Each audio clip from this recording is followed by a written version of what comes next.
Hello everyone, good afternoon. কেমন আছো তোমরা সবাই? আশা করছি অনেক ভালো আছো, সুস্থ আছো। আর তোমাদের ভালোবাসা আমি অনেক ভালো আর সুস্থ আছি। তো এখন বাজে হচ্ছে 1টার মতো। আর ওদিকে হচ্ছে মা বাঁধাকপির তরকারি বসিয়েছে, বাঁধাকপির তরকারি ভাত হয়ে গেছে। আর ওদিকে বসেছি দুধটা, এই যে বাবু দুধ দিয়ে গিয়েছিলো সকালে, বসেছে। আর এই যে তরকারিটা হচ্ছে ওদিকে, আর ভাত এদিকে মা উপর দিয়ে রেখেছে। আর আমি করবো হচ্ছে পাট শাক বাজবো, এই যে পাট শাক।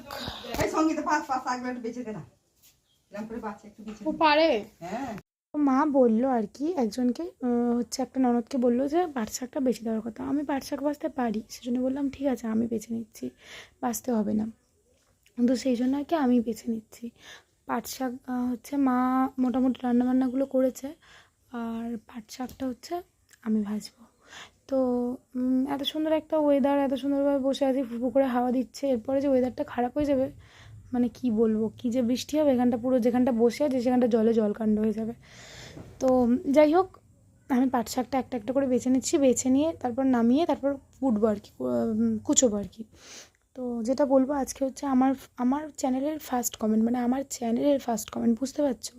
ভাবতে পারিনি গো এরকম চ্যানেলের ফার্স্ট কমেন্টটা এত বাজে, মানে বাজেভাবে শুনবো, আমি ভাবতে পারিনি, সিরিয়াসলি আমি ভাবতে পারিনি। তো যাই হোক খারাপ ভালো সমস্ত কমেন্ট নিয়েই তো আমাকে চলতে হবে। যে বিষয়টা কমেন্টটা করেছিলেন আর কি, যিনি করেছিলেন তিনি হচ্ছে আমার রান্না নিয়ে মন্তব্য করেছিলেন। আমি যে মাটন রেসিপিটা দিয়েছিলাম সেটা নাকি খুবই বাজে হয়েছে। তো যাই হোক, কিছু করার নেই, হয়তো বাজে হয়েছে দেখতে। আমি নেক্সটবার যখন মাটন রেসিপি করবো তখনও কিন্তু শেয়ার করবো, তখনও কিন্তু দেখতে ভুলবেন না। আর ওই মাটন রেসিপিটা একটু সাদামাটা করে করেছিলাম, কারণ হচ্ছে বাড়ির সবাই একটু অসুস্থ, তো সেই জন্য। আর এখানে শাকগুলো রেখে দিয়েছি এই জন্য যে এখানটা মোছা, এখানে কোনো নোংরা ছিল না, সেই জন্য। আর সত্যি বলতে কি জানো, আমি এতটা খারাপ রান্না করি না, আমি রান্না সত্যিই খুব ভালো করি, আমার বাড়ির সবাই বলে, আমি নিজে বলছি না। আমি তো এখনও অবধি ভালোভাবে ভ্লগ করে উঠতে পারিনি। এবার থেকে যখন ভ্লগ করবো প্রত্যেক দিন আমার রান্না শেয়ার করবো তোমাদের সাথে। তোমরা দেখে বলো, কমেন্ট করে বলো যে আমার সত্যিই কি আমি রান্না এতই খারাপ করি, সত্যিই কি রান্নাটা এতই বাজে হয়। তো যাই হোক, এখানে দেখো আকাশ একদম কালো করে এসেছে। তো আকাশটা এক্ষুনি বৃষ্টি নামবে, সত্যিই নেমেছিল।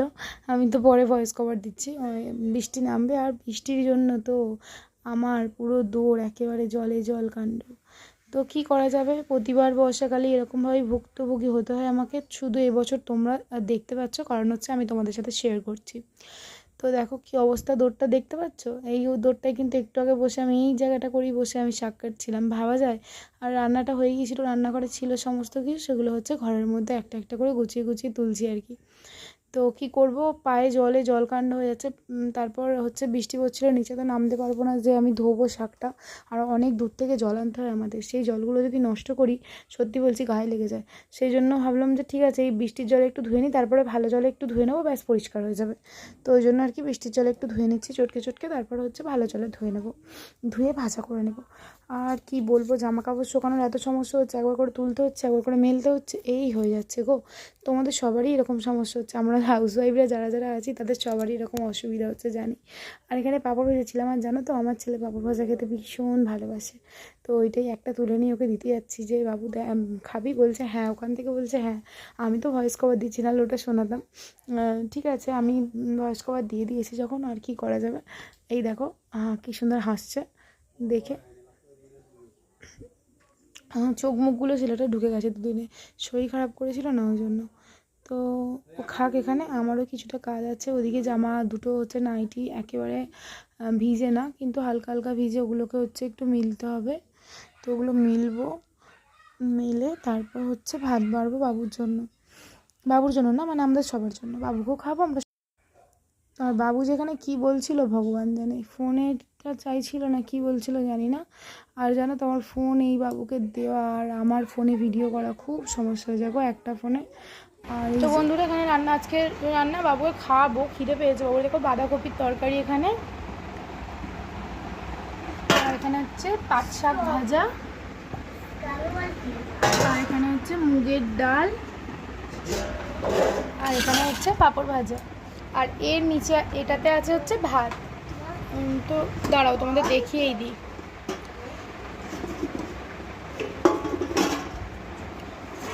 এটা হচ্ছে ভাত। চলো বাবুর জন্য এখানে থালা নিয়ে এসেছি, ভাতটা বেড়ে নিই। তো এই যে বাবুর জন্য বেড়ে নিচ্ছে হচ্ছে ভাত, আর বাবুকে খেতে দিই, তারপর দেবো মাকে, তারপর আমি খাবো। তো বাবুকে বললাম পাপড় তুই যতটা যা খাবি খা, খেয়ে তারপর আমাদের জন্য রাখবি। আর ওদিকে দেখলো অত বৃষ্টি হচ্ছে, এখন কিন্তু সুন্দর একটা রোদ উঠেছে, তোমাদের সাথে খেয়ে দিয়ে শেয়ার করবো কীরকম রোদটা উঠেছে সুন্দর। আর দেখো শুয়ে পড়ছে, বসে পড়ছে, যে কী যে করে গো, খেতে বসে একটু ফোন দিলে চুপচাপ খায়, আর আমি যদি ওকে ফোন দিই আমি ভিডিওটা কী থেকে শ্যুট করবো বলো। তারপর আমি খেয়ে নিয়েছিলাম, আর এই দেখো কি সুন্দর আকাশটা উঠেছে, দেখো মানে রোদটা উঠেছে আর কি ফুরফুর করে হাওয়া দিচ্ছে, রোদ উঠেছে কি সুন্দর। কিন্তু ওদিকে আমার মানে দৌড়টা পুরো ভিজে আছে, ওটাকে মুছতে হবে, তারপর গ্যাস মুছবো, তারপর বাসন মাজবো, অনেক কাজ পড়ে আছে, সমস্ত কিছু করব। তো এখানে আমি তোমাদেরকে বলছিলাম খেয়ে দিয়ে উঠে ঘরদোরটা পরিষ্কার করেছি, আর ওখানটা যে জল পড়েছিল সেগুলো হচ্ছে মুছেছি, আর একটু শুয়ে রেস্ট করব। গ্যাসটাও পোছা হয়ে গেছে, বাসনগুলো মাজা বাকি আছে, সেটা একটু বিকেলে মাজবো। আর আজকের ভিডিওটা এইটুকুই, আমি হচ্ছে এই সবে মুখে হাতে জল দিয়ে এলাম। আজকের ভিডিওটা এইটুকুই ছিল। তো ততক্ষণের জন্য টাটা বাই বাই, আবার একটা নতুন ভিডিওতে দেখা হচ্ছে তোমাদের সাথে। ততক্ষণের জন্য পাশে থেকো, সুস্থ থেকো, ভালো থেকো, আর একটু ভালো কমেন্ট করার চেষ্টা করো, আমিও তোমাদের জন্য ভালো ভিডিও করার চেষ্টা করব, কেমন? তো টাটা বাই বাই।